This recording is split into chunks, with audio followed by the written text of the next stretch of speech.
I'm hungry. The whisper came from a little girl curled on the cold granite steps of a skyscraper, her dress too fine for her trembling hands and tear-streaked face. Commuters rushed by blind to her. The security guard didn't even glance down.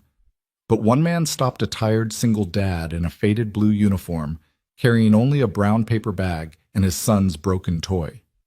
Without hesitation, he tore his sandwich in half and held it out. What he didn't know, what no one could have guessed, was that the girl was the daughter of one of the most powerful women in the city, and that woman was standing right behind him. Follow my story to the end and comment the city you are watching from so I can see how far this story has gone. The city was waking, fast neon fading into the pale gray of dawn as glass towers caught the first edge of light. Ethan Cole walked with his head-down boots scuffing the sidewalk. His uniform was wrinkled, the company logo half-faded from too many washes. He carried a lunch bag in one hand, a scuffed dinosaur toy in the other. The toy belonged to Liam, his 7-year-old boy who had begged him not to throw it away. Ethan's nights were short. Between late janitorial shifts and Liam's asthmatic coughs, sleep rarely lasted more than 3 hours. His mornings started with instant coffee gone cold before the mug was half empty. Still he pushed forward. One job led to another, and at least he could keep a roof above their heads. That had to be enough. But that morning, as he neared the towering steel and glass building where he worked, something stopped him. On the broad stone steps sat a girl small, maybe 6 years old, in a neat white dress with ribbons that looked like they cost more than his rent. Her knees were pulled up to her chest. Her face was streaked with tears, and she stared down at the pavement like she wanted to vanish into it. No one slowed. A businessman in a navy suit brushed past, muttering into his phone. A pair of women in heels glanced briefly, then turned away. Even the building's security guard shifted uncomfortably, then looked elsewhere. Ethan paused, shifting his weight, knowing he was already cutting it close to being late. One more write-up, and his supervisor would toss him out without hesitation. But there was something in the girl's eyes when she finally looked up, a raw, quiet panic that tore at him. He walked over slowly, crouching down to her level. His voice softened the way he always spoke when Liam was scared. "Hey, kiddo, you all right?" The girl shook her head quickly, curls bouncing against her cheeks. Then, barely audible, she whispered, "I'm hungry." Ethan blinked. That was it. Just 2 words, fragile and small, and they cut deeper than any reprimand his boss could throw at him. He looked at the bag in his hand.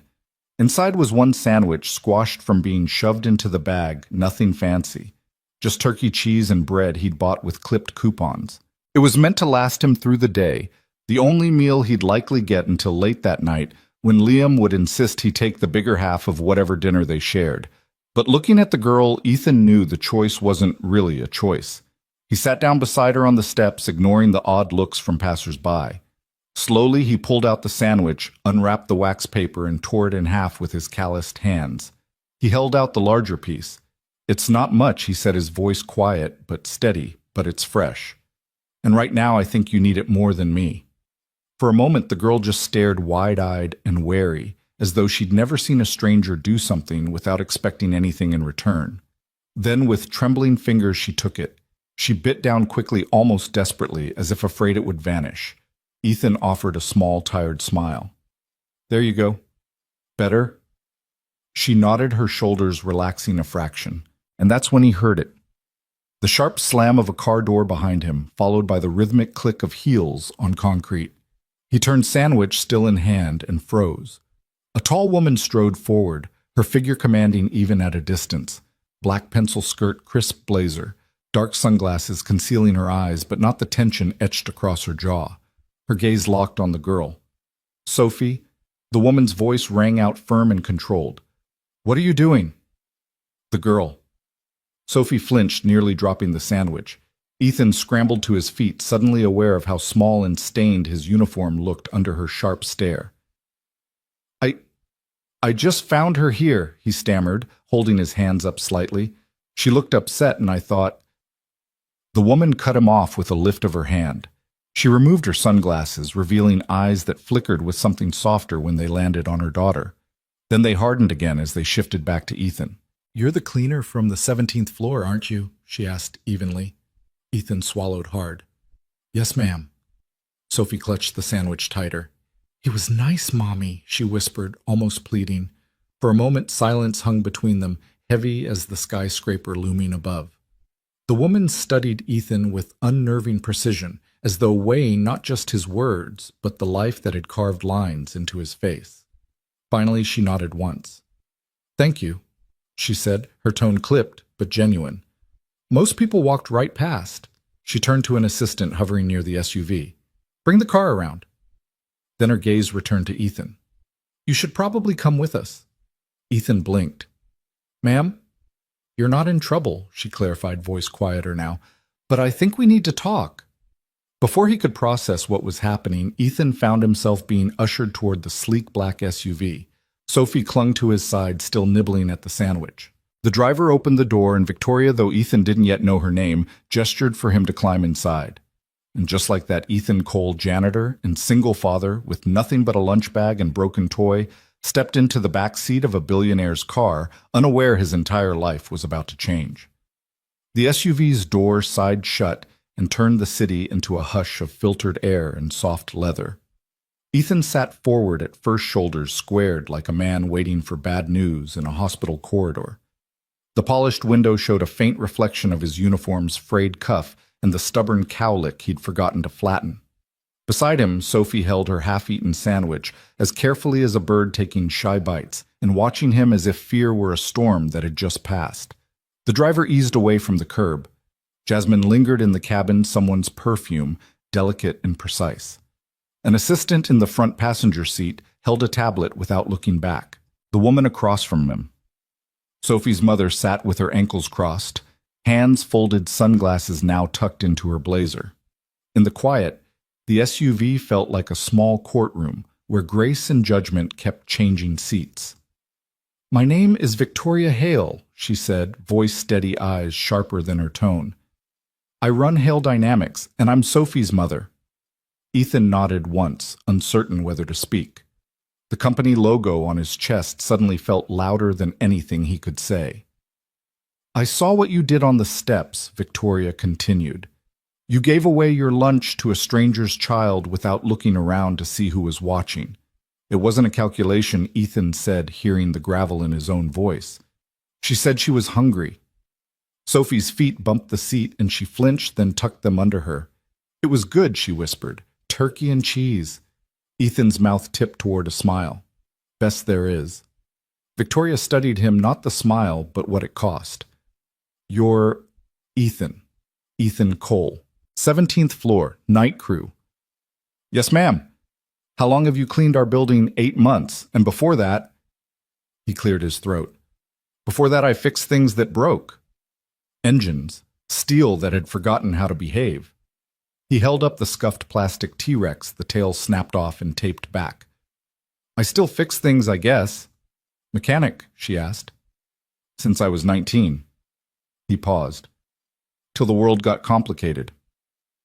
Outside the avenue unfurled buses exhaling at corners, a woman jogging with a golden retriever, a food cart steaming on a side street.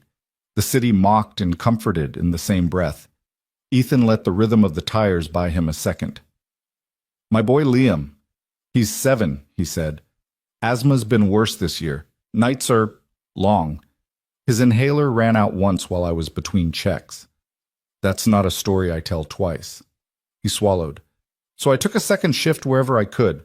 Someone from your facilities team offered night. I said yes before he finished the sentence." "Where is Liam now?" Victoria asked. "At school. Miss Albright's class. He keeps a drawing of a brontosaurus in his backpack because he thinks it'll make the math less mean." Sophie perked. "I like brontosauruses. They have long necks so they can reach clouds." He nodded solemnly. "Also so they can see trouble before it sees them." The assistant in front glanced down at her tablet again. Victoria's gaze floated to the dinosaur, then to Ethan's hands, scarred knuckles, oil shadows that never fully leave. And Liam's mother, she asked the question gentle and unwelcome at once.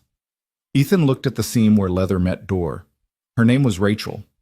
She was good at making anything feel like home, even a borrowed apartment with a busted oven. A drunk driver took a red light 3 winters ago. He blinked once, not trusting more. Some days the world is a glass you can't stop from slipping. Sophie stared at her knees, the sandwich paws midair. Victoria's face didn't change, but something beneath it did, like a string gently cut. "I'm sorry," she said. There was no performance in it, no polish. The words came from somewhere she didn't visit publicly. Ethan nodded. "Me too." Silence settled, not awkward, just careful. The SUV rolled through a green light that washed the interior in a thin moving emerald.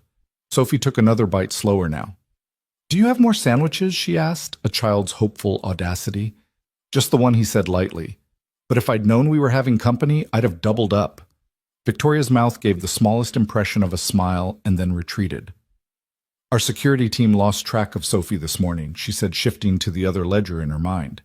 "She ran after an argument with her nanny. She hates transitions. I kept telling myself that independence was a love language, but apparently it's also a disappearing act." She exhaled not quite a sigh. "We were searching the building and the plaza." "You found her first," Luck Ethan said. "Not luck," Victoria countered. "Attention." You looked down instead of away. He didn't know how to carry a compliment from someone like her, so he set it down between them carefully. "I was late already," he admitted, "but sometimes minutes way different." The assistant looked back now. "Ms. Hale?"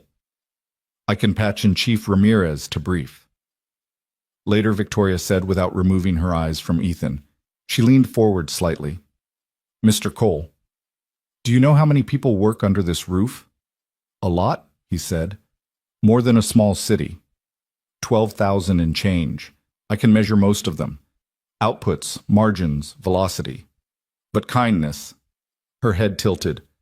"That keeps resisting my spreadsheets."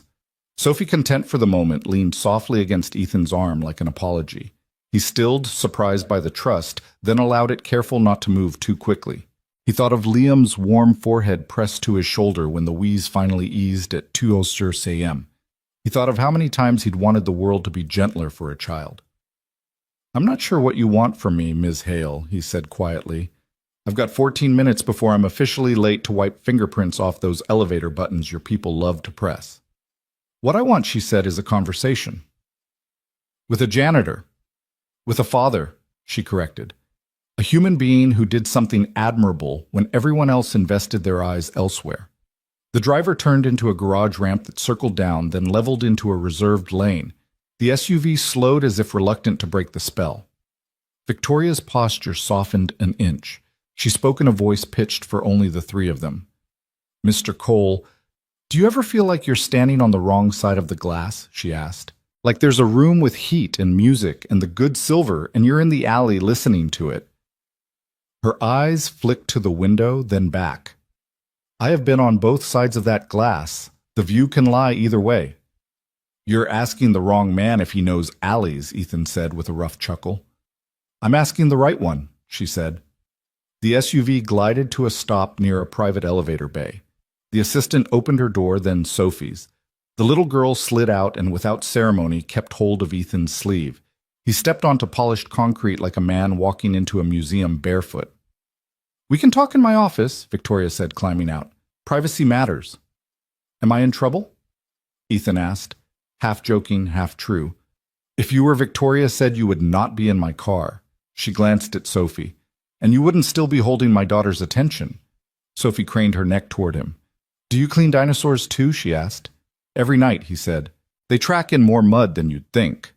Victoria keyed the elevator a quiet beep that sounded like permission granted. The doors opened to a space with soft light and a faint scent of Edison bulbs warming. A security monitor went dark as they stepped in, as if even the cameras knew better than to intrude. The assistant stayed behind fielding calls that pinged like distant rain. The doors closed. The elevator rose smoother than most cars drove, floor numbers counting up in restrained gold. Ethan watched his reflection multiply in the mirrored steel, the line in his jaw from too many clenched nights, the threadbare collar, the plastic dinosaur now absurd in this chrome and amber carriage. "I can't pay you back for the sandwich," Victoria said suddenly. Gaze straight ahead. "I don't mean money." "You don't have to pay me at all," Ethan said. "That's the problem," she replied, and then softened it with a small breath. "No, not a problem, a reminder." That the ledger I keep isn't the only one that matters. The city slid open around them through glass terraces dressed in early light, a river wrinkling like silk, a sky that promised weather by noon. Sophie leaned her head against the paneling and hummed tunelessly. Ethan's hands found each other, fingers locking and unlocking like wrenches on a stubborn bolt. Mr. Cole, Victoria said gently, "How many people have ever asked you what you think?" He studied the floor's herringbone metal. "About mops, plenty. About people. Few," he admitted. "Fewer when I tell the truth." The elevator slowed with a whisper, settled, and opened into a corridor that looked like sound had to ask permission before it spoke. A receptionist at the far end stood up too quickly and smoothed her jacket. A wall-sized photograph of a mountain glacier gave the hallway a calm it hadn't earned. Victoria stepped out first. "This way." Ethan followed, hearing the soft thud of his boots try to behave. Sophie's shoes squeaked, and she giggled a small rebellion against all that glass. They passed doors marked with names like Constellations, Legal Strategy, Investor Relations, each a quiet galaxy with its own gravity. Past the wide glass of a conference room, a handful of executives glanced up, curiosity flashing like minnows. Victoria palmed her office door open. The room unfurled in blonde wood and daylight restrained and exact. A single white orchid sat in a pot the color of melted smoke. On a side table, a framed photo caught Ethan's attention. Sophie, as a toddler on a beach, hair wild, a woman beside her laughing in a way Victoria did not laugh now. "Please," Victoria said, gesturing to a chair before the desk. "Sit." Ethan hesitated, then sank onto leather that felt like it would keep his secrets if asked. Sophie wandered to the window and pressed her nose briefly to the glass, staring at ants that were cars far below. Victoria remained standing, as if still deciding how to take her own measure. "What I need," she said, "is perspective.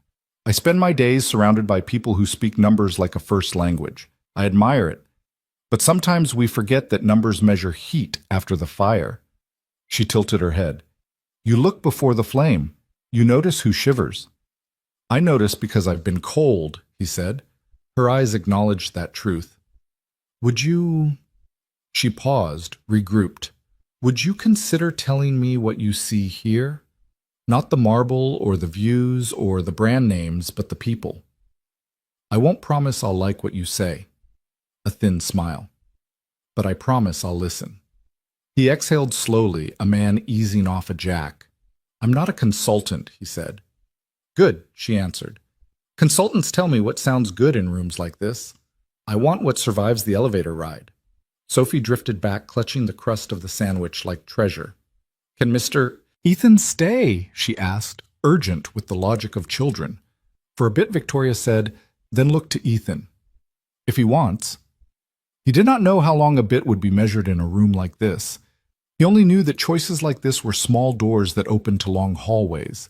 He thought of Liam's Lego Brontosaurus waiting on a chipped windowsill, of the inhaler on the counter of the second-hand backpack with a zipper that snagged. "I'll tell you what I see," he said finally, "if you can accept that it comes with oil on it." "I prefer the truth when it stains," Victoria said. In the corridor, footsteps approached, purposeful, clipped the cadence of someone who believed the hallway belonged to him. The door opened without a knock, and a man with a silver tie and a face trained to neutral stepped in. "Victoria," he said, not bothering with Ms. Hale. "I heard you were back," and his gaze landed on Ethan, slid down to the uniform, then back up a quick calculation. "We have the quarterly pre-brief in 10. "This is Mr. Cole," Victoria said. "He's with me." The man's smile held. "Marcus Kane," he said, offering a hand he didn't expect to be taken. "COO." His eyes flicked to Sophie, to the sandwich, to the dinosaur. A triangle of anomalies. "Everything." "All right, everything's changing," Victoria replied. Marcus's smile thinned by a degree only insiders notice. "Is that wise?" "We'll decide," she said. "You have 10 minutes. Use 9. She nodded toward the door. He left on a glide that made no sound and still managed an echo. Ethan looked at the hand Victoria placed on the desk, steady as a gavel. She met his eyes, and for the first time since the steps allowed something like hope into the room. "Start at the beginning," she said. He did. And by the time he finished describing what fear feels like in a hallway, and how a good idea dies when interrupting becomes a sport, The clock on the wall had already surrendered its 10 minutes and begged for more. Outside, the city brightened, unaware that inside something much braver than an agenda was assembling. When she finally spoke again, Victoria didn't ask for a report or a deck. She said, "Walk with me," as if the next door led to a different kind of day. The hallway outside Victoria's office buzzed with restrained tension, like a violin string pulled too tight. Ethan followed her, Sophie trotting at his side, still holding the crust of the sandwich, as if it were a ticket to something larger. Every set of eyes they passed in the executive wing seemed to ask the same silent question. "What is he doing here?" Victoria ignored them all. Her stride was decisive, the click of her heels echoing off glass and marble. Ethan had to lengthen his steps to keep up his boots muffled against the carpet in ways they never were on the linoleum of the 17th floor. Sophie clutched his sleeve with her small fingers, anchoring him in a world that felt too sharp, too polished. They entered a private conference room, sleek table walls lined with screens displaying charts and graphs. A young assistant looked startled to see Ethan, but quickly busied herself with a laptop. Victoria waved her out. When the door closed, the silence pressed in. Victoria faced Ethan directly. Her eyes were darker without the shield of her sunglasses, filled with calculation and something more human beneath. "Mr. Cole," she began, "what you did this morning was not ordinary." Ethan shifted uneasily. "It was a sandwich, ma'am. Half of one." "Exactly," she said. "You gave away what little you had without hesitation. That tells me more than any resume ever could." She crossed her arms. "Tell me about your son." Ethan's throat tightened. He glanced at Sophie, who looked up at him expectantly, waiting for him to speak. "Liam," he said quietly. 7 years old. Smart, funny. Loves dinosaurs, struggles with asthma. His mother... He stopped, drew in a steadying breath. His mother passed away a few years back. It's just us now. Sophie's eyes softened as if she understood more than most children her age. She reached into her small pocket and pulled out a folded crayon drawing. It was smudged, creased, but she handed it to Ethan with solemnity. "This is for Liam," she said. "It's a brontosaurus. Tell him it can watch the clouds for him." Ethan blinked hard, caught off guard by the gesture. He accepted the paper carefully as if it were made of glass. "Thank you, Sophie. He'll love this." Victoria's expression flickered. For a moment, the rigid CEO softened into a mother watching her daughter connect in a way that money could never purchase. She cleared her throat. "Mr. Cole, I run a company that employs thousands. I see numbers, projections, charts, but what I rarely see is someone willing to act without agenda." "You did." Ethan gave a half smile. "I wasn't trying to make a statement, Ms. Hale. Just a kid was hungry, and that's exactly why it matters," she replied. The door opened without a knock. Marcus Kane stepped in again, his tie flawless, his tone polished. "Victoria, the board is waiting on our projections." "We should." His eyes landed on Ethan. He frowned. "Why is the janitor here?" Victoria's gaze sharpened. "Marcus, meet Ethan Cole. He'll be working with us in a new capacity." Marcus blinked, incredulous. "New capacity?" "Yes," she said evenly. "Consultant for internal culture development." Ethan's mouth dropped open. "Excuse me," what Marcus laughed once, cold and humorless. "You can't be serious. He scrubs toilets." And yet Victoria countered, "He saw my daughter when no one else did. He acted when others ignored her. That is precisely the kind of perspective this company needs." Ethan shook his head. "Ms. Hale, with respect, I don't know anything about consulting. I fix things, clean things. That's it." Victoria looked at him unwavering. "Exactly. You'll see what others miss because you don't live behind polished glass. You'll shadow departments, observe, give me honest feedback. Starting salary $65,000. Health coverage included for you and your son." Ethan froze. The number didn't sound real. 65,000 health coverage for Liam. He swallowed hard, searching for words. "Why me?" he finally asked. Victoria's voice lowered. "Because, Mr. Cole, kindness is rare. And right now it may be the only thing that can save this company." Sophie tugged at his sleeve again. "Please stay," she whispered. Ethan looked down at her, then back at Victoria. His life had been a long series of closed doors. This felt like one creaking open. Still, he hesitated. I don't want charity. Victoria's jaw tightened. This isn't charity. It's an investment. From the corner, Marcus seethed silently. His fists tightened at his sides, but he said nothing. For now. Ethan exhaled slowly, the weight of choice heavy on his chest. All right, he said finally. I'll try. Victoria allowed herself the faintest smile. Good, then let's begin. And with that, Ethan Cole's single-father janitor bearer of sandwiches took his first step into a world he never thought he'd enter, a world of power money and scrutiny. What he didn't know yet was that kindness, the very thing that opened the door, would also make him enemies. The next morning, Ethan stood at the base of the skyscraper, staring up at its mirrored surface, as if it were daring him to enter. Yesterday, he'd slipped in through the side entrance with a mop bucket and keycard. Today, he was expected to walk through the revolving front doors like he belonged. His new uniform wasn't polyester navy with a name patch. It was a borrowed set of slacks and a button-up shirt Victoria's assistant had picked up for him late the night before. The tag had still been on the collar when he'd unfolded it.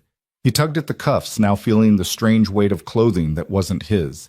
He thought of Liam, who'd fallen asleep clutching Sophie's Brontosaurus drawing. His boy's breath had whistled softly through the inhaler as Ethan smoothed the blanket over him and whispered promises he wasn't sure he could keep. Maybe this is the start of keeping them, he told himself. Inside the lobby gleamed like an airport terminal for kings. Marble floors, glass sculptures, fountains that burbled as though money itself had turned to water. People in sleek suits scanned badges and hurried toward elevators. When Ethan stepped in, conversations dimmed just enough to be noticeable. Eyes flicked from his borrowed shirt to his face recognition dawning the janitor from the 17th floor. A receptionist straightened too quickly. Security guards gave him puzzled looks. One whispered something into an earpiece. Ethan kept walking, shoulders squared, Sophie's crayon drawing folded carefully in his pocket like a talisman. Victoria met him near the turnstiles. Today she wore a steel-gray dress and carried herself with a calm that made silence follow her. Mr. Cole, she greeted as though they had been colleagues for years. Ready? As I'll ever be, Ethan muttered. Beside her stood Marcus Kane, the COO, his expression carefully neutral. Only his eyes betrayed his irritation. He extended a hand Ethan didn't want to shake. Mr. Cole, Marcus said smoothly, "Welcome back." Ethan clasped it briefly. Marcus's grip was strong, too strong, the kind of handshake meant to remind you who the building belonged to. Ethan will shadow various departments this week, Victoria announced. Observe, take notes. Provide me with his insights. Marcus's jaw flexed. Of course, he said. Shall we start him in marketing? Yes, Victoria replied and turned to Ethan. Listen more than you speak. Write down what you notice. Don't worry about strategy. I want humanity, not jargon. He nodded, clutching the small notebook she had handed him. Its leather cover looked out of place in his rough hands. The elevator doors opened. Ethan stepped inside with Marcus, who pressed the button for the 23rd floor.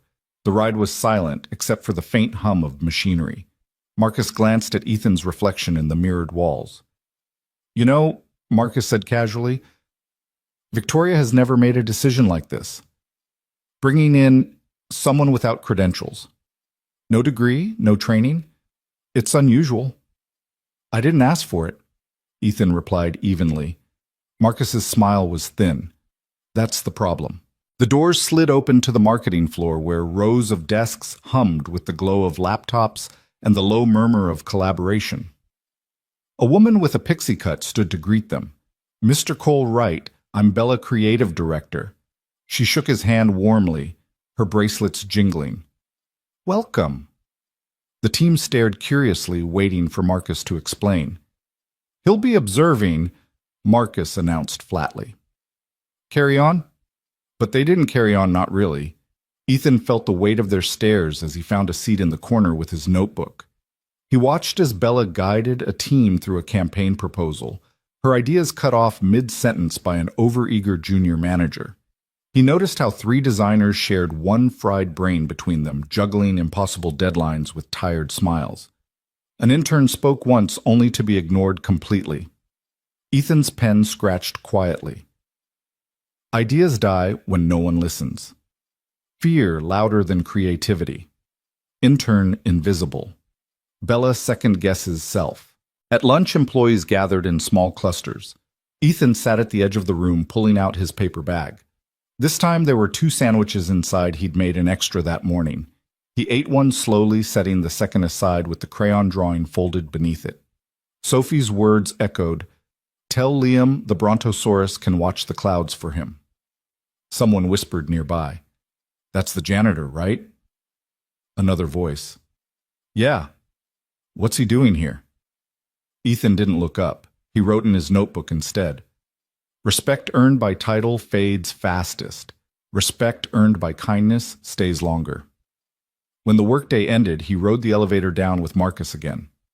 The COO tapped away at his tablet, pretending Ethan didn't exist. Ethan glanced at his reflection in the polished steel. He barely recognized the man staring back, shirt-pressed notebook in hand, stepping out of the shadows and into something uncertain. At the lobby, Victoria waited. "First day?" she asked. Ethan hesitated. "Your company's smart," he said slowly, "but scared. People walk on eggshells." Her eyes sharpened. "Good. That's what I need you to tell me." Marcus frowned but said nothing. And as Ethan left the building that evening, the city lights flickering awake, he couldn't shake the feeling that he'd just stepped onto a road with no map and no way back. The next morning, Ethan arrived early, notebook tucked into the pocket of his borrowed slacks. His nerves hummed, but beneath them was something sturdier, a quiet determination. Liam's wheezy breathing had kept him up half the night, yet when Ethan left the apartment, his son had stirred just long enough to mumble, "Go fix things, Dad." The words clung to him like armor.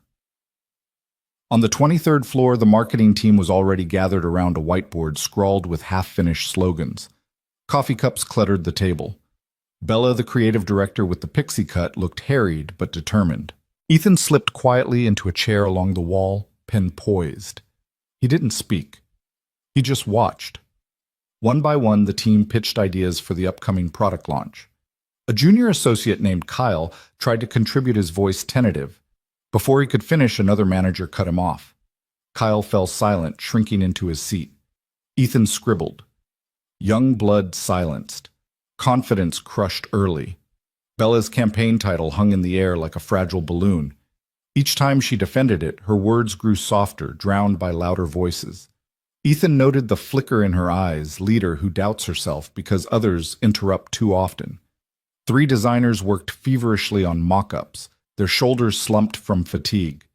Ethan recognized the look. It was the same posture he saw in the mirror after triple shifts. He wrote, "Overworked." Burnout disguised as productivity. The meeting ended with half the team dissatisfied and none of the problems solved. Ethan closed his notebook slowly. The room felt heavy, not with failure but with exhaustion nobody dared name. At lunch, he headed for the cafeteria, the smell of overbrewed coffee mixed with the tang of reheated food. Clusters of employees sat in their usual groups, the silos obvious, even at the lunch tables. Ethan found a corner seat, pulling out his paper bag. Inside were 2 sandwiches. He'd made them before dawn, just as he had yesterday, one for himself, one to keep aside. The act had become ritual, a reminder of how small things mattered. He set the second sandwich down gently on the table next to Sophie's folded drawing. A woman carrying a salad tray glanced at him curiously. "You're the new consultant, right?" Ethan smiled faintly. "Something like that." "Odd choice," she murmured, but her tone wasn't cruel, just baffled. "People are talking." "People always talk," Ethan said softly. "The trick is listening for what they're not saying." That afternoon, he shadowed the design pod. Their space buzzed with frantic energy music, playing low stress palpable. Ethan sat quietly jotting notes as they sketched, revised, argued, and sighed. He noticed how they stayed long past their allotted hours, yet no one thanked them. Later, walking the hallway, Ethan caught sight of Marcus through a glass office wall. The COO was speaking to 2 board members, his gestures sharp, his expression hard.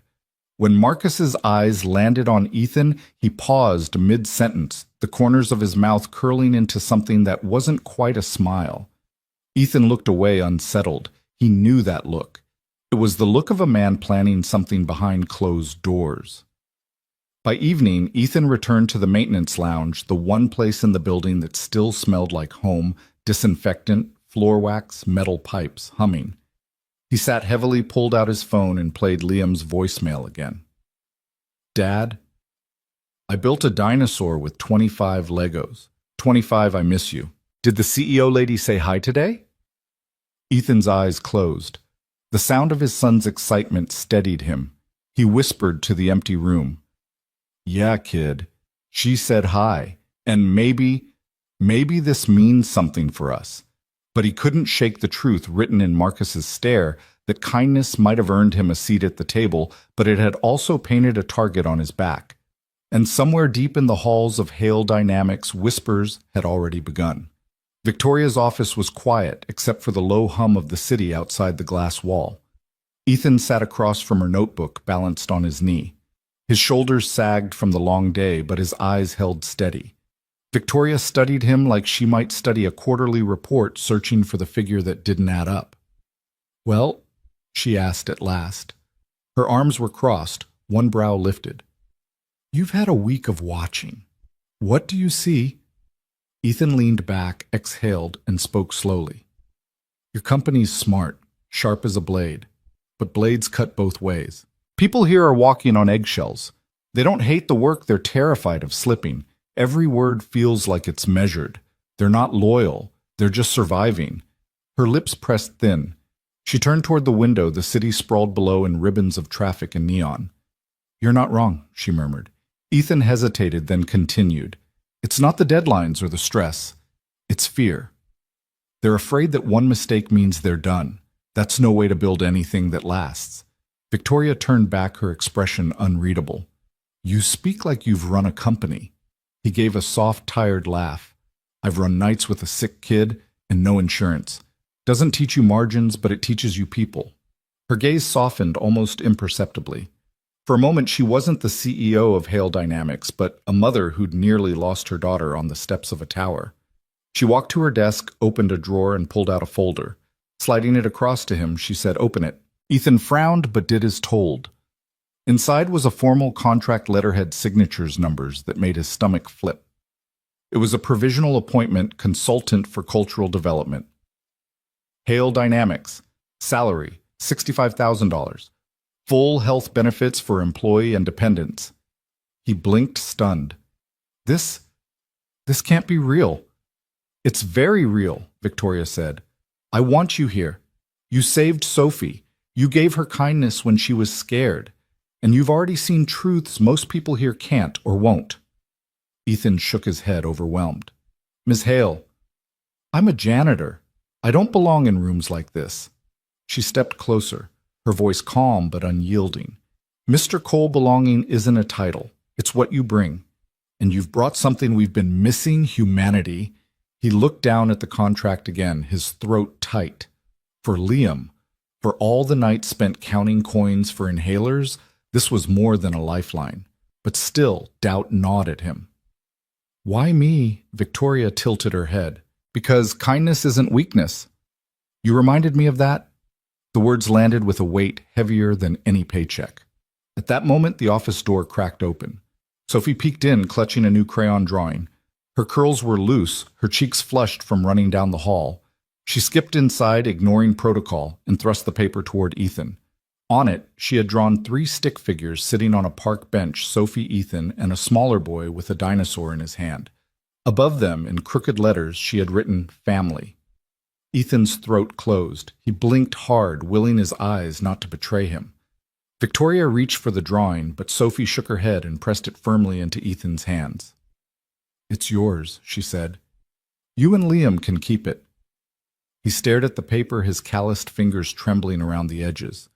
No one had called him family in years, not since Rachel, not since everything had broken. Victoria cleared her throat, her voice low. She's drawn you 3 times this week. Ethan swallowed hard. She shouldn't. I'm nobody. Sophie frowned. You're somebody to me. Silence stretched warm and fragile. For once, Victoria didn't try to fill it with business. She simply looked at Ethan, her eyes more vulnerable than he'd ever seen them. Finally, she said, Take the contract home. Think about it. But know this, sometimes the smallest act changes everything. Ethan folded the contract carefully, tucking it behind Sophie's drawing. I'll think about it, he said softly. And as he left her office that night, the city's lights bleeding into the dark sky, Ethan realized something had shifted. He wasn't just carrying a sandwich anymore. He was carrying a chance, one he hadn't dared hope for in years. But outside the office, in the shadows of the hallway, Marcus Kane watched him leave. His smile was thin, his eyes colder than glass. He muttered under his breath, "Let's see how long you last, janitor." The war had only just begun. The days that followed carried a strange rhythm, half wonder, half warning.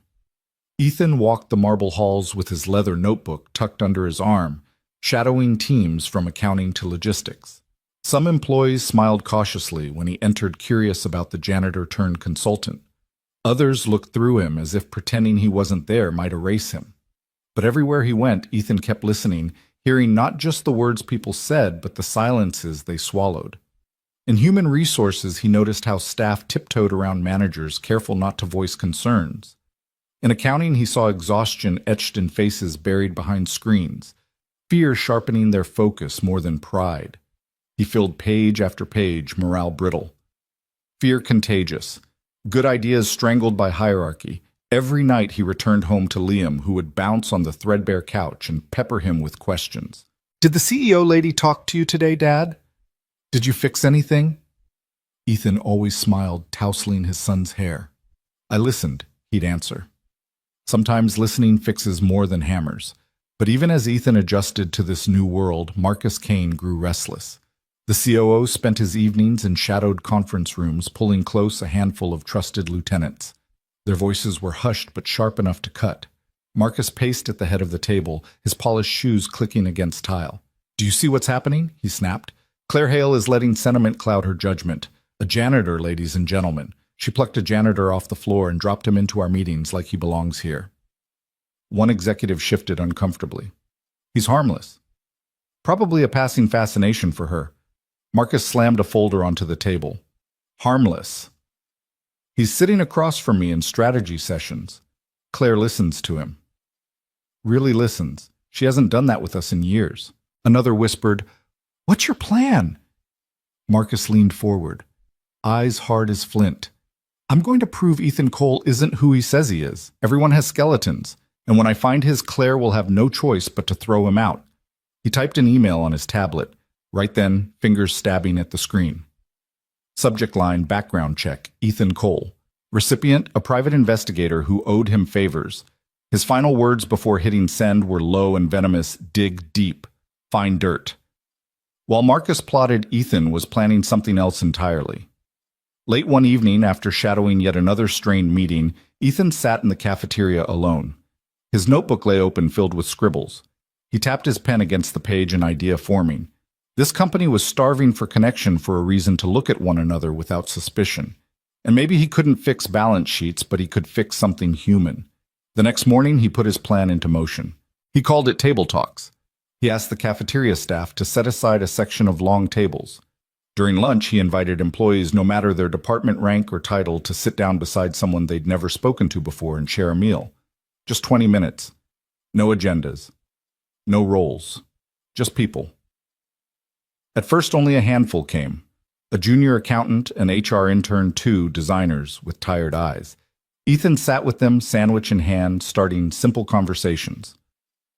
Where they grew up, what food reminded them of home. The funniest mistake they ever made on the job. Laughter came hesitantly at first, like rain after a drought, but word spread. By the third day, the section buzzed with energy. A CFO's assistant traded recipes with a warehouse coordinator. A shy programmer shared parenting tips with a product designer. Across the room, Ethan spotted something he never expected: Victoria Hale herself, seated beside a junior accountant, listening intently and smiling faintly as the young woman spoke. Ethan's chest tightened. For the first time, Hale dynamics felt alive. He leaned back, sipping burnt cafeteria coffee, watching the transformation unfold. His notebook lay open on the table, but for once he didn't write. He just observed a quiet pride blooming. But not everyone was smiling. From the doorway, Marcus watched with narrowed eyes, his jaw rigid. He could feel control slipping through his fingers, replaced by a janitor's simple act of kindness. The laughter, the warmth, those belonged to Ethan now. Marcus's phone buzzed in his pocket. He glanced at the message from the investigator. Got something? Call me tonight. His lips curled into a thin smile. Enjoy your lunch, Cole, he muttered under his breath. It'll be your last as a hero. By noon the following day, the cafeteria was louder than Ethan had ever heard it. Conversations overlapped, laughter spilled between tables, and strangers leaned toward one another with the ease of old friends. Table Talk's the sign Ethan had scrawled in marker on a piece of poster board sat taped to the wall, crooked but proud. He lingered at the edge, coffee in hand, watching it all. Employees from finance sat beside engineers. A receptionist swapped stories with a product manager. Kyle, the timid junior associate from marketing, was telling a joke, and people were actually laughing with him, not over him. Ethan caught himself smiling. This was what he'd wanted to see people remembering, that work didn't have to mean fear. It could mean connection. Across the room, Victoria Hale sat at a table with two entry-level analysts. Her blazer was still immaculate, her posture precise, but there was something softer in her expression. When one of the analysts nervously explained an idea, Victoria listened. Really listened, and then said words no one thought she was capable of. "You're doing a great job." The analyst's eyes widened as though they'd been handed gold. Around them, whispers spread. If Victoria Hale could say that, maybe the culture truly was changing. Ethan ducked his head, not wanting credit. He sipped the coffee, burnt and bitter, but it tasted like hope. And then the storm hit. The cafeteria doors slammed open. Marcus Kane strode in, silver tie, sharp file folder clutched in his hand. His voice cut through the chatter like a blade. "Cole," he barked. The room fell silent. Forks paused halfway to mouths, conversations froze. Ethan set down his cup slowly and turned. Marcus held up the file. "We need to talk. Now." Victoria rose instantly, her chair scraping against the floor. "Marcus?" She snapped. "Not here." But Marcus ignored her, his eyes locked on Ethan. "I ran a background check," he announced loudly, his words echoing off tile and glass. "And guess what? Our janitor turned consultant forgot to disclose a few things." A ripple went through the room. Ethan stood still, his hands resting loosely at his sides. His jaw tightened, but he didn't flinch. Marcus flipped open the folder dramatically. Multiple job losses, a DUI from a decade ago, dropped out of community college, and yet here you are whispering in the CEO's ear as if you belong at this table. Gasps and murmurs spread. Ethan could feel every eye burning into him. Sophie wasn't here to defend him this time. Only his own truth stood between him and humiliation. Victoria's voice was ice. "Marcus, office, now." But Ethan lifted a hand, his voice calm and even. "No," he said softly. "Let him finish." Marcus smirked, emboldened. "You don't belong here. You're a glorified janitor playing executive dress-up. This company doesn't need a charity case. It needs professionals." For a long moment, Ethan said nothing. His knuckles whitened around the edge of the table, but his voice, when it came, was steady. "I disclosed everything required by HR. The DUI was expunged years ago. I've never hidden who I am. But you're right, Marcus. I don't have degrees or polished titles." He glanced around the room, meeting the eyes of the employees who'd begun to trust him. "All I have is the truth. And the truth is this: you only dig up someone's past when you're afraid of their future." The cafeteria was utterly silent. Then a murmur rose, soft at first, then louder. People nodded. Some clapped. Victoria stepped forward, her voice sharp as glass. "Marcus Kane, you're suspended pending review." Marcus's smirk vanished. Suspended. "For exposing the truth," no, Victoria said coldly. "For forgetting what this company stands for. People don't need perfect resumes. They need purpose. And you've forgotten that." Security appeared at the door. Marcus sputtered, rage coloring his face, but as he was escorted out, he hissed, "You'll regret this." The cafeteria exhaled all at once. Conversations started again, tentative but stronger. Employees glanced at Ethan not just with respect, but with trust. Ethan picked up his coffee once more. His hand still shook, but inside something had hardened. He wasn't here for titles or boardrooms. He was here because fear had ruled too long. And though Marcus was gone from the room, Ethan knew this wasn't over. Not by a long shot. The cafeteria gradually returned to its normal hum, but the air felt different, charged alive, as though something irreversible had just happened. Ethan sat quietly. Notebook closed while employees whispered around him. Some approached with hesitant smiles, a pat on the back, a murmured, "Thanks for standing up." For the first time, respect wasn't filtered through titles or roles. It was earned. Yet Ethan couldn't relax. Marcus's parting words clung like smoke. "You'll regret this." That evening, after most had gone home, Ethan lingered in the maintenance lounge. The walls smelled of bleach and steel, comfortingly familiar. He pulled out his phone and pressed play on Liam's newest voicemail. "Dad, guess what I made a T-Rex out of Legos? It's scary but funny. I wish you could see it. Did the CEO lady let you fix anything today?" Ethan closed his eyes, smiling faintly. "Yeah, buddy," he whispered. "I fixed something." But upstairs, Marcus was already moving his pieces. Suspended from his duties, he refused to retreat quietly. In a dimly lit bar downtown, he gathered a few allies executives who thrived under his iron control. Over whiskey glasses and whispered bitterness, Marcus stoked their doubts. "Claire Hale has lost perspective," he said. Voice low but venomous. "She's gambling the company on a janitor. Do you trust her judgment? Or mine?" A few heads nodded reluctantly. At first, then firmer. Marcus leaned in. "We dig deeper. Cole's record is only the surface. There has to be more. Everyone has weaknesses, and when we find his Hale, we'll have no choice but to cut him loose." Meanwhile, Ethan spent the next week shadowing new departments. In logistics, he noted how warehouse workers were pushed to exhaustion without recognition. In IT, he saw how staff covered failures, quietly afraid of blame. His notebook filled with observations. Fear punishes mistakes faster than it rewards effort. Trust absent, potential wasted. Victoria called him into her office late Friday. She stood by the window, city lights burning like stars across the skyline. "Tell me," she said. Ethan set down his notebook, opening it to the latest page. "Your people are smart-driven, but they're tired of walking on glass. They want to matter. Right now they survive. But they don't belong, and that's on leadership." Her jaw tightened, but her eyes stayed on him. "On me?" "Yes," Ethan said gently. "You built something powerful, Ms. Hale. But power alone doesn't inspire. Purpose does." For a long time, Victoria didn't move. Then she walked to her desk and pulled open a drawer. From it, she retrieved a manila folder and handed it to him. Inside was a permanent contract. Salary raised, full benefits secured for Liam, training programs included. At the bottom, in handwriting sharper than any signature, were 6 words. "Kindness isn't weakness." "Thank you, Ethan." He looked up stunned. Victoria met his eyes. "You gave my daughter half a sandwich. I'm trying to give your son a future." Before Ethan could speak, a knock came at the door. Sophie peeked in, crayon drawing clutched in her hand. This one showed 3 figures again. Sophie, Ethan, and Liam standing beneath a giant brontosaurus with clouds above its head. "She's drawn you 3 times this week," Victoria murmured. Ethan swallowed hard, emotion pressing against his throat. He crouched down, meeting Sophie's bright eyes. "Thank you," he said softly. Sophie grinned. "You're my hero, Mr. Ethan." Victoria watched silently, her expression unreadable. For the first time in years, the walls of her office felt less like barriers and more like windows.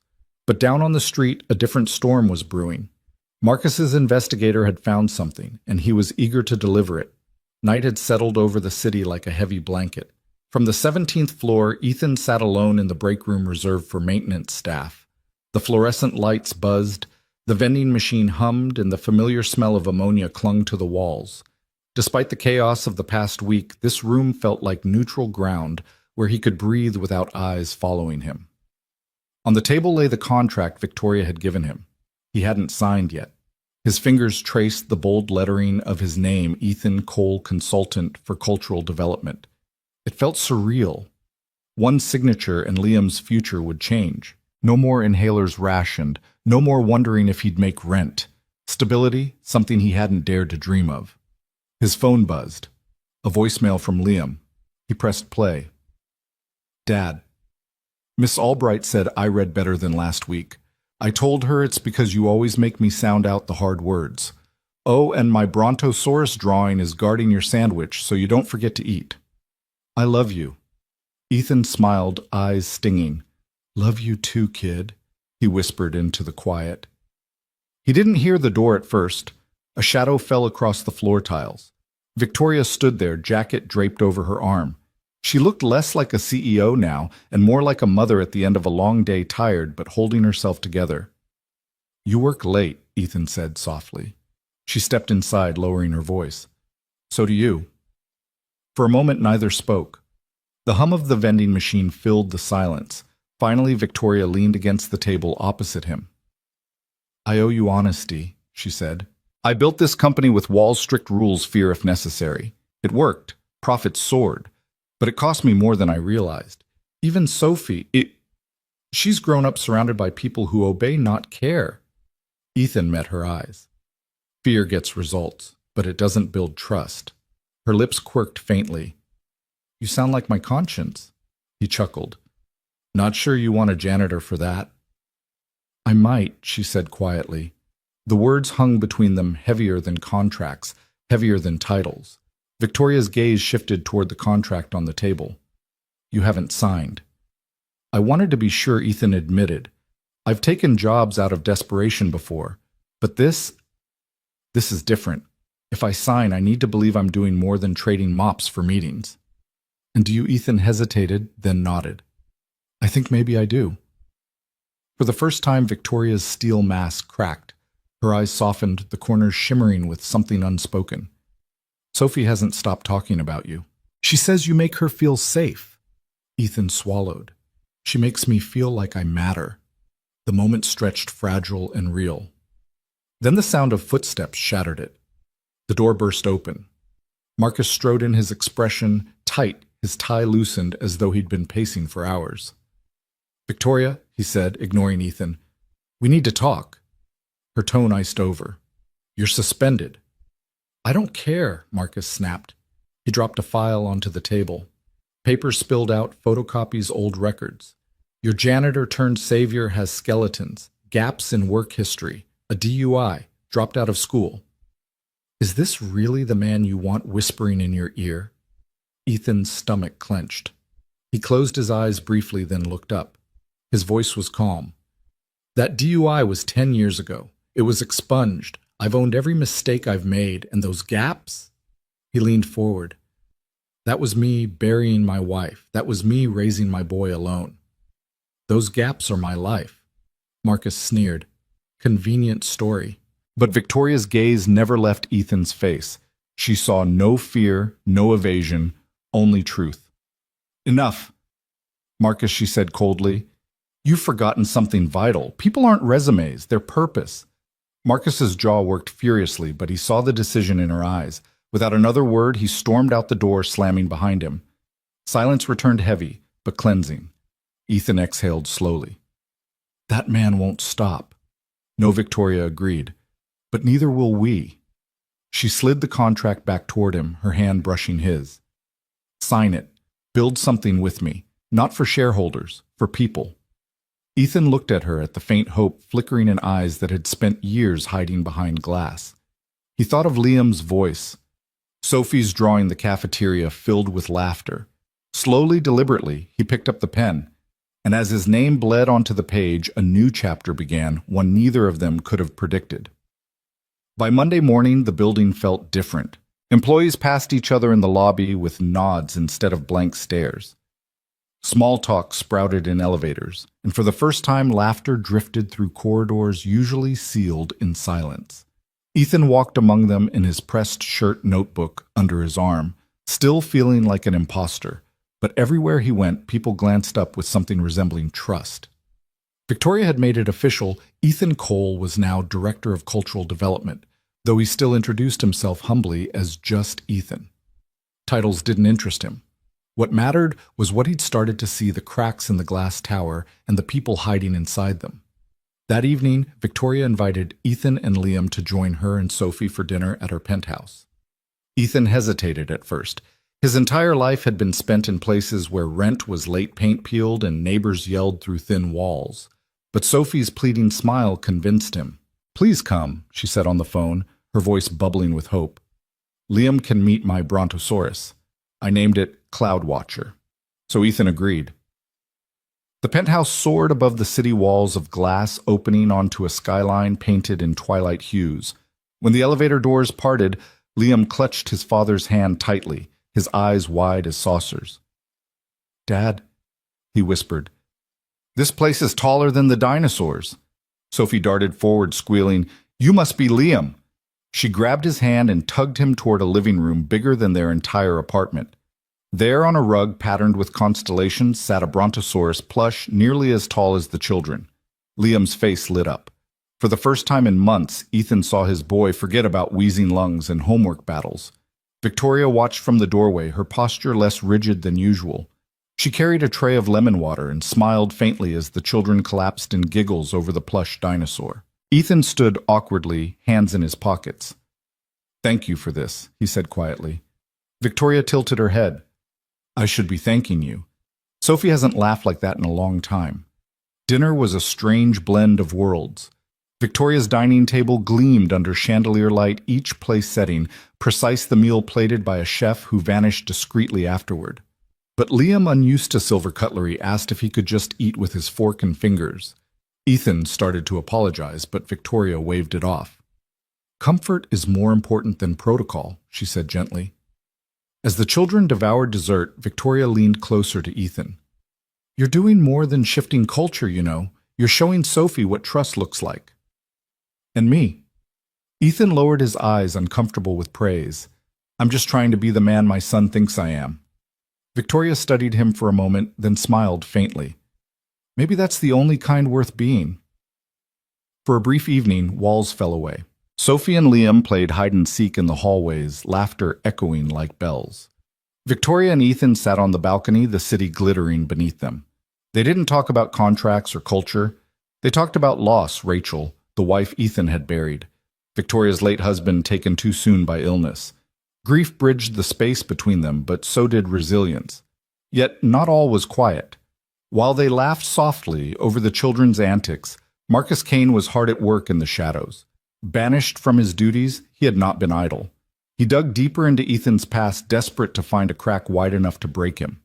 That night, Marcus received a call from his investigator. The voice on the line was smug. "I found something. Not illegal, but damaging. Records of eviction notices, medical debts, times when Cole couldn't pay bills.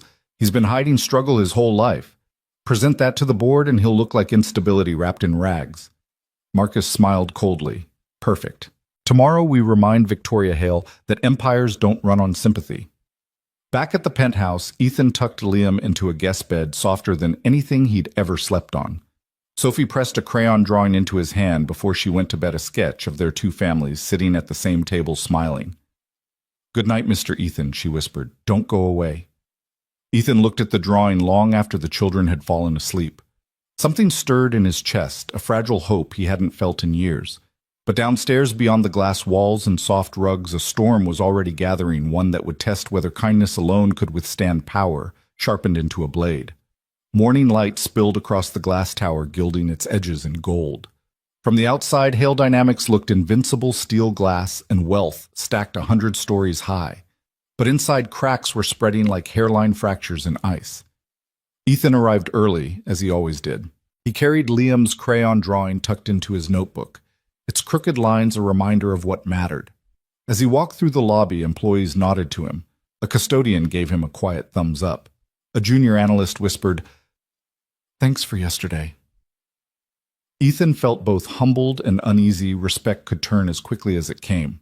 Upstairs, Victoria summoned him to her office. She stood at the window, her silhouette outlined by the rising sun.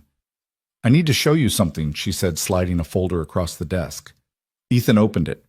Inside were spreadsheets, columns of numbers, expense reports, projections. But one detail stood out. Funds had been moved from internal development accounts to Shell's subsidiaries. The amounts were staggering. "This isn't just sloppy accounting," Victoria said grimly. "It's manipulation. Someone's been rerouting money, hiding losses." Ethan frowned, flipping through the pages. "Who has access?" "Marcus," she answered without hesitation, "and a handful of executives loyal to him. He's been careful, but not careful enough. You stumbled close to it with your notes about overworked staff and missing resources. I think he's been bleeding us from within to keep control." Ethan closed the folder, his jaw tightening. What are you going to do? I should fire him outright, Victoria said. But Marcus knows this company's underbelly. If I move too quickly, he'll spin it.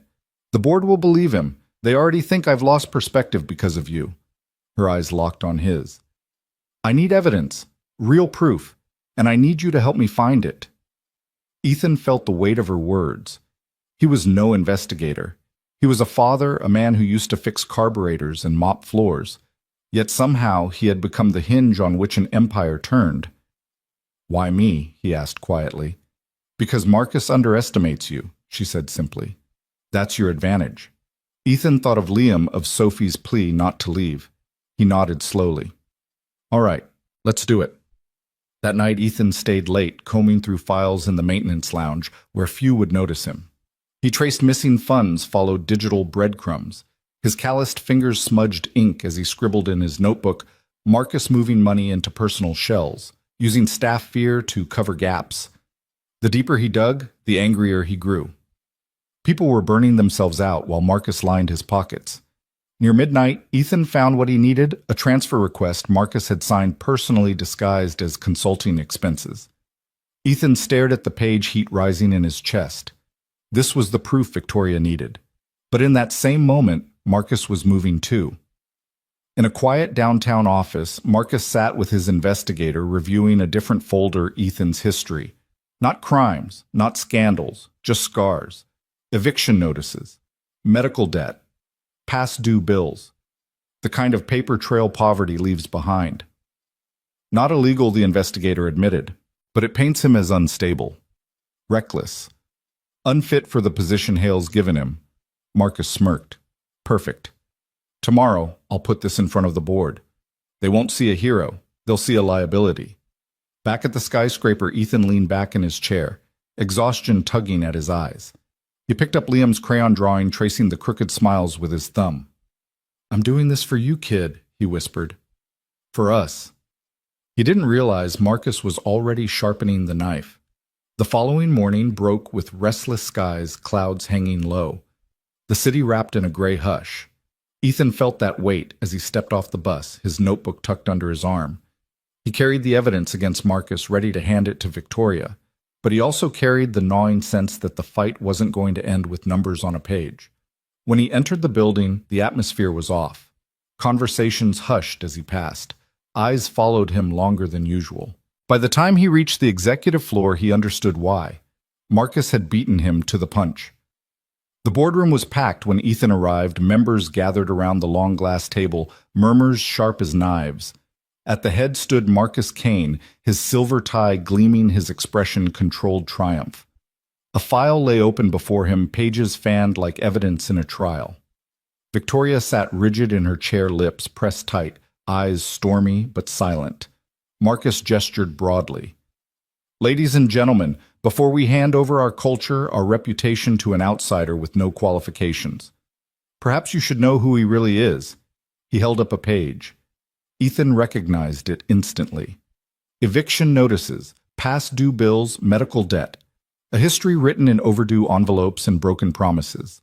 This, Marcus said smoothly, is Ethan Cole, a man who has stumbled from job to job, unable to keep his finances straight, unable to support his own family. Do you really believe this is who should advise us on culture? Do you want the future of Hale Dynamics shaped by instability? Murmurs rose, sharp and judgmental. Some board members frowned at Ethan with suspicion. Ethan stepped forward slowly, his hands at his sides. He looked at Marcus, then at the board. His voice was quiet but steady. He's not lying. Those are real. I've been evicted. I've been broke. I've stared at medical bills, wondering which ones I could pay and which ones would have to wait. I've lost jobs, lost sleep, and I've made mistakes. He paused, letting the silence settle. But I'm not ashamed. Because every line on those papers is the story of a man who kept going. I buried my wife after a drunk driver took her from me. I raised my son alone through nights when his asthma nearly stole his breath. And I worked every job that would take me, no matter how hard, to keep him alive. He looked around the room, meeting each pair of eyes. Yes, I've failed, but those failures taught me more about people than any degree or title. They taught me that what people need isn't perfection, it's purpose. And that's something you can't buy with a resume. For a long moment, the room was silent. Then a soft voice broke it. He's right.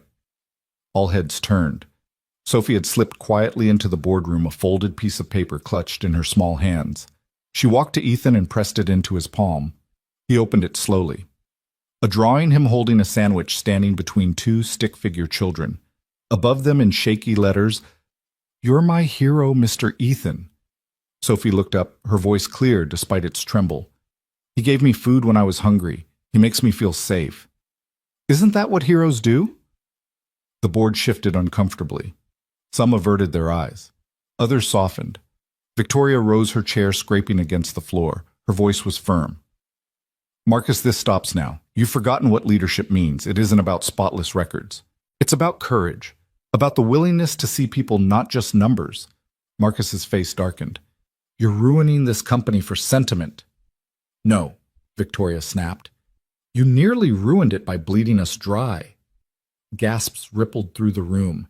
Ethan stepped forward, placing the folder of evidence he'd uncovered onto the table. "Marcus has been rerouting company funds into shell accounts. This isn't about me, it's about him." The board erupted, papers shuffled, voices rose. Marcus paled, then tried to recover. "This is fabrication signed by you," Ethan cut in, pointing to the transfer request with Marcus's own signature. Security entered the room at Victoria's nod. Marcus's bravado collapsed into fury. "You'll regret this, Hale," he hissed as they took him by the arms. His eyes seared into Ethan. "And you, this isn't over." He was escorted out the door, slamming behind him. Silence lingered. Then Victoria turned to Ethan, her voice softer. "You gave my daughter a sandwich. Today, you gave this company back its integrity. Thank you."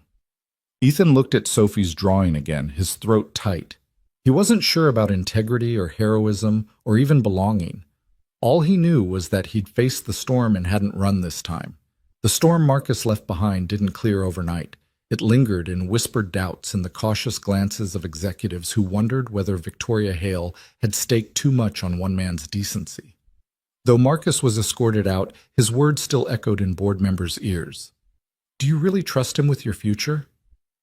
The board convened an emergency session the following week. Victoria faced them alone. Her usual poise sharpened into steel. Ethan sat quietly at the back notebook, balanced on his knee, though the room felt like a courtroom, and he the defendant. "We are not here." Victoria began to debate resumes or polished records. "We are here to decide what kind of company we want to be." One board member, a man with silver hair and a voice like gravel, leaned forward. "We cannot build an empire on sentiment. Investors demand results, not sob stories." Victoria's gaze was cold. "Then perhaps you've forgotten results are built on people. And when people are driven by fear, they give the minimum. But when they're driven by purpose, they'll give you everything." Another member frowned. "Purpose doesn't pay dividends." Ethan cleared his throat softly. All eyes turned. He hadn't been asked to speak, but he rose anyway, steadying his voice. "With respect, purpose pays more than dividends. It pays loyalty. I've seen it in your hallways these past weeks." People laughed in the cafeteria again. They started to trust each other. That didn't happen because of fear. It happened because for the first time they felt seen. The silver-haired man scoffed. "And what makes you the authority?" Ethan held his gaze. "Because I've lived on the other side of your numbers. I've been the man fired when profits slipped. I've been the father who had to choose between rent and medicine. And I can tell you fear might keep people's heads down, but it won't keep them here. They'll leave. Or worse, they'll stay and give you nothing of themselves." The board fell into uneasy silence. Victoria seized the pause. "Give me 30 days. Let Ethan's initiatives continue. If productivity and retention don't improve, you can vote to terminate his position. But if they do, you'll see that investing in purpose is the smartest decision you've ever made." The board members exchanged wary glances, then nodded reluctantly. 30 days, the chairman said. No more. When the meeting ended, Ethan followed Victoria into the corridor. His chest felt tight, not with fear, but with the sheer weight of expectation. 30 days, he muttered. That's not much time. Victoria's expression softened. It's enough. I trust you. The word startled him. Trust simple, rare, priceless. He nodded. Then I'll give it everything I have. That night, Ethan worked late. He sketched out an idea on the whiteboard in the maintenance lounge, a program to connect departments through mentorship pairing senior staff with juniors and cross-functional teams. Not to talk about numbers, but about stories, what drove them, what they wanted out of their work. He called it Project Anchor. The next week, the program launched.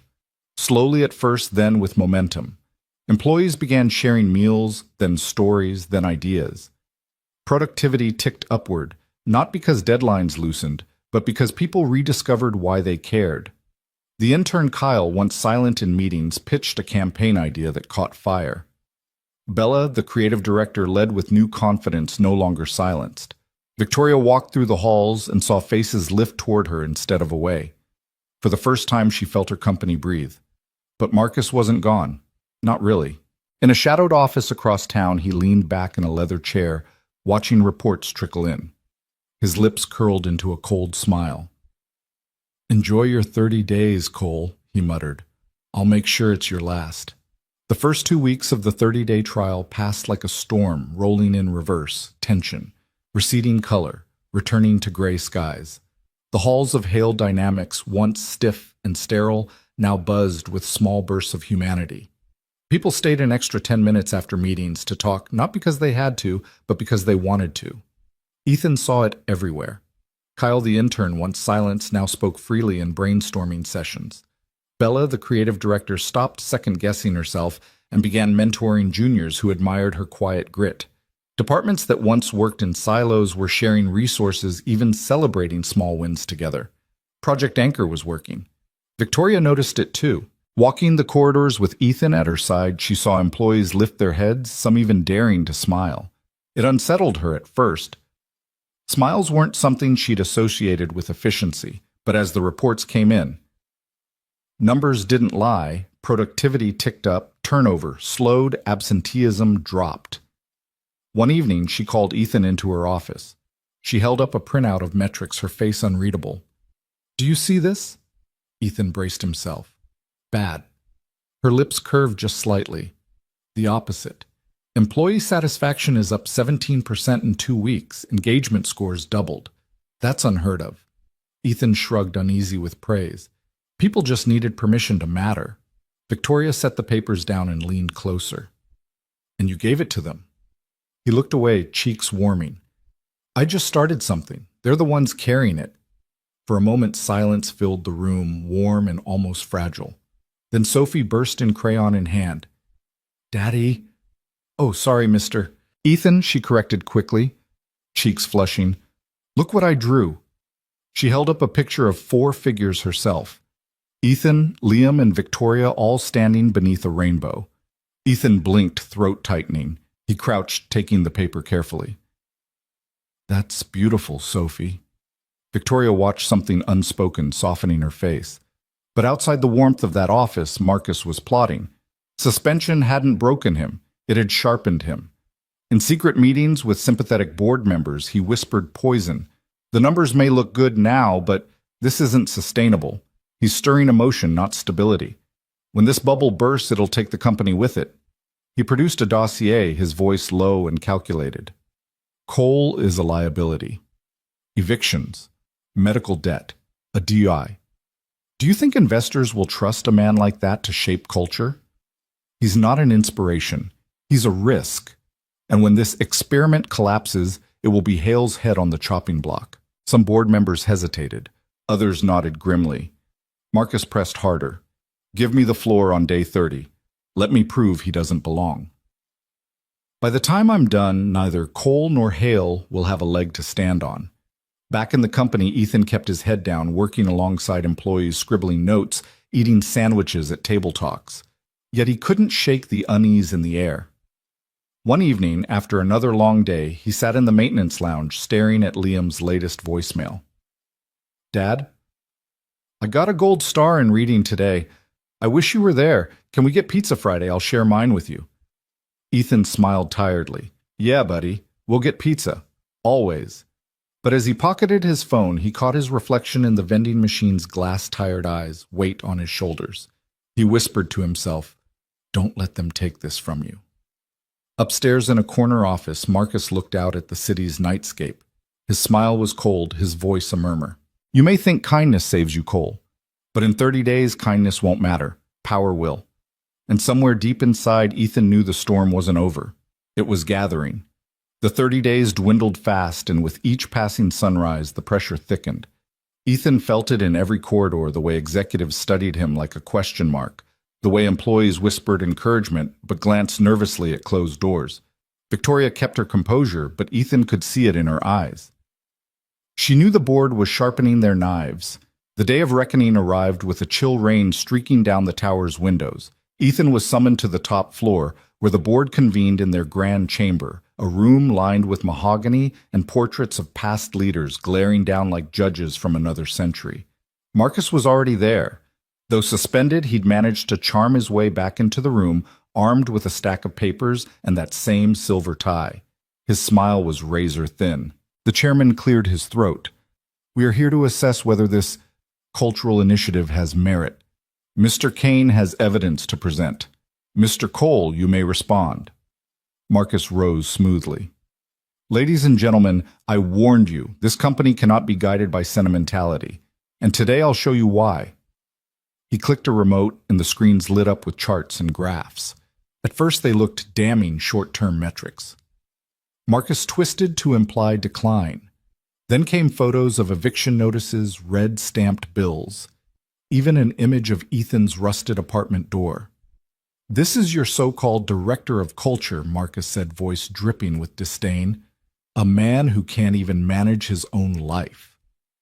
Do you expect him to manage the soul of Hale Dynamics investors? Will laugh us out of the market? The board murmured some nodding. Marcus pressed harder. And this supposed improvement in morale temporary. Manufactured. When the bubble bursts, the damage will be irreversible. Are you willing to gamble billions on a janitor's pity project? He sat smug, certain of his victory.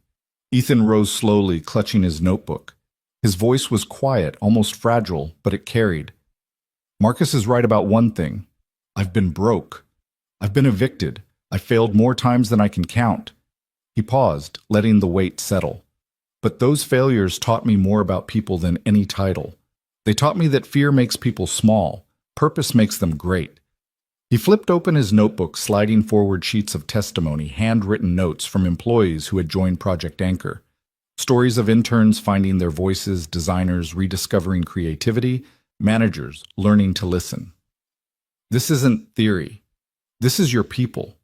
They are not surviving anymore. They are beginning to belong. The board studied the papers, voices hushed. Marcus leapt up, waving his hand dismissively. A few feel-good anecdotes. You can't run a corporation on crayon drawings and cafeteria laughter. At that, Victoria rose, her voice sliced through the noise. Enough! The room fell silent. She stepped forward, her gaze locked on Marcus. You accuse me of sentiment, Marcus, but I accuse you of sabotage. She lifted a folder Ethan had given her. Here are the transfer requests you signed, funds rerouted into your shell companies. Embezzlement plain and simple. Gasps echoed around the chamber. Marcus paled. That's fabrication? Signed by your hand, Victoria shot back, slamming the page onto the table. The board erupted in chaos, members demanding explanations, security already moving. Marcus' sputtered face blotched with rage. He pointed at Ethan, his last weapon. This is his doing. He set me up. Ethan shook his head calmly. No, Marcus, you set yourself up. I just stopped looking away. Security gripped Marcus's arms. He thrashed once, then sagged. His voice dropped to a hiss as they dragged him toward the door. This isn't over, Cole. You don't belong here. And when this all burns down, you'll burn with it. The doors slammed shut behind him. Silence lingered like smoke. Then the chairman cleared his throat. Ms. Hale, what do you propose? Victoria straightened, her voice steady. That we stop building on fear, that we build on purpose, and that we trust the man who reminded us what that means. She turned to Ethan, her eyes softer. Director Cole, are you ready to lead? Ethan swallowed, overwhelmed, but nodded. For Liam, for Sophie, for everyone here. Yes. Applause rose, not thunderous but real, For the first time, Ethan felt not like an intruder, but like someone who belonged. Still, Marcus's words clung in the corners of his mind like shadows. This isn't over. The weeks following Marcus's removal unfolded like dawn after a storm.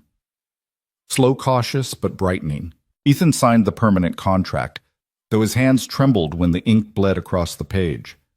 Overnight, he became Director of Culture and Purpose, a title he never could have imagined when he first offered half a sandwich on the steps of the tower. His office was small compared to the corner suites, but it had a window, a desk free of stains, and enough space to pin Liam's drawings on the wall. The first one he hung was Sophie's crayon sketch of the three of them beneath a brontosaurus. The second was Liam's Lego dinosaur blueprint. They were his compass reminders that everything he was building here had to be real human. Employees began stopping by his office at first timidly. A warehouse coordinator came to thank him for launching Project Anchor. A shy programmer brought coffee and confessed that for the first time he didn't dread coming to work. Ethan listened to each one, jotting notes, promising nothing he couldn't deliver. But the respect in their eyes told him change was taking root. One afternoon, Victoria invited Ethan to join her in addressing the entire company. The atrium filled with thousands of employees, some curious, some skeptical, all waiting. Victoria took the stage first. Her voice, usually steel, carried warmth. For years, she said, this company has thrived on results. But in our pursuit of profit, we forgot the people who make it possible. That changes today. She gestured toward Ethan. This is Ethan Cole. He started here as a janitor. Today he stands here as our Director of Culture and Purpose, not because of degrees, but because of integrity. He reminded me and all of us that kindness builds stronger than fear. The room rippled with applause, hesitant at first, then swelling. Ethan stepped forward, gripping the edge of the podium. His throat tightened, but he spoke from the only place he knew truth. I'm not here to give speeches, he began. I'm here because one day I saw a little girl sitting on the steps outside, hungry and scared. I shared my lunch, that's all. But it reminded me that the smallest acts can change everything. We don't need to be perfect. We just need to care. Sophie, sitting in the front row beside Liam, beamed proudly. Liam waved his inhaler, clutched loosely in his hand, his grin wide. The applause this time was thunderous. Ethan felt it roll through him, not as glory, but as validation that maybe he could carry this responsibility after all. Later, as the crowd dispersed, Victoria found him backstage. You handled that well, she said. Ethan exhaled. I just told the truth. That's why it worked, she replied. Her hand brushed his arm briefly, almost absent-mindedly, before she pulled it back. Don't forget this company follows your example now. Don't let that scare you. It does, he admitted. She allowed herself the faintest smile. Good. That means you'll lead with care. But in the quiet of his office that evening, when the building had emptied and only the city's lights glowed through the window, Ethan found himself staring at Sophie's drawing again. He traced the crooked rainbow, the uneven letters spelling family. His chest tightened. Was he becoming more than an employee to them? To Victoria. The thought both warmed and terrified him. Outside, unseen, Marcus sat in a dark sedan across the street, watching the tower blaze with light. His hands clenched the steering wheel, knuckles white. His voice was a whisper, lost in the hum of traffic. You think you've won, Cole. But shadows last longer than light. Ethan had no idea the fight wasn't over. It was only pausing. Spring arrived with a softness the city hadn't felt in years. For Ethan, the days were no longer counted in mop shifts or overdue bills. They were measured in the way Liam's cough grew lighter and Sophie's laughter echoing down glass hallways, in the subtle warmth spreading through the company that once lived on fear. On a Saturday, Victoria invited Ethan and Liam to the park. The air smelled of budding trees and grilled hot dogs from street vendors. Families sprawled on blankets. Kites swayed in the sky. Sophie ran ahead, tugging Liam toward the swings, their laughter trailing like music. Victoria set down a picnic basket, its contents far too elegant for paper plates, but she didn't care when Ethan unwrapped simple sandwiches he had brought along. They ate cross-legged on the grass, billionaire and janitor CEO and single dad boundaries dissolving into something gentler. You realize, Victoria said quietly, handing him a bottle of water, this all started with a sandwich. Ethan chuckled, shaking his head. Strange, isn't it? Half a sandwich for her and somehow a second chance for me. Not strange, she said, her voice softer now. Necessary. They sat in companionable silence, watching the children chase each other. Liam held Sophie's crayon in the air like a sword, and Sophie squealed with laughter. Ethan's gaze lingered. They look happy. They are, Victoria replied. She turned to him, her eyes unguarded. And so am I. You've reminded me of something I forgot a long time ago, that people aren't numbers to be managed, their lives to be honored. Ethan swallowed hard. I'm no hero. I'm just a dad trying to do right by his boy. Victoria smiled faintly. Sometimes that's the greatest heroism of all. The sun dipped lower, spilling gold across the park. Sophie ran back with Liam, both of them carrying a new crayon drawing. They thrust it into Ethan's lap. 4 figures stood beneath a rainbow: Ethan, Liam, Sophie, and Victoria. Above them, scrawled in shaky letters, was one word: family. Ethan blinked back, the sting in his eyes. He looked at Victoria. She didn't look away. For once there were no walls, no boardrooms, just 2 parents and their children finding something like home. But as laughter rose around them, Ethan couldn't shake a quiet unease. In a city built on power, shadows always lurked at the edges. Somewhere out there, Marcus was waiting, his bitterness coiled like a storm. Still for now, Ethan let the moment breathe. He pressed the crayon drawing flat with his palm, smiled at the children, and whispered to Liam. Sometimes the smallest things turn into the biggest second chances, and in that fading light, hope felt real. Your thoughts will help us create meaningful stories. And if you want to hear more powerful healing stories like this, don't forget to subscribe to the channel, click the bell icon so you don't miss any new episodes. And most importantly, share this video with people who need a little hope today. Thank you so much for your time. We hear you, we listen to you, and we are honored to tell these stories for you.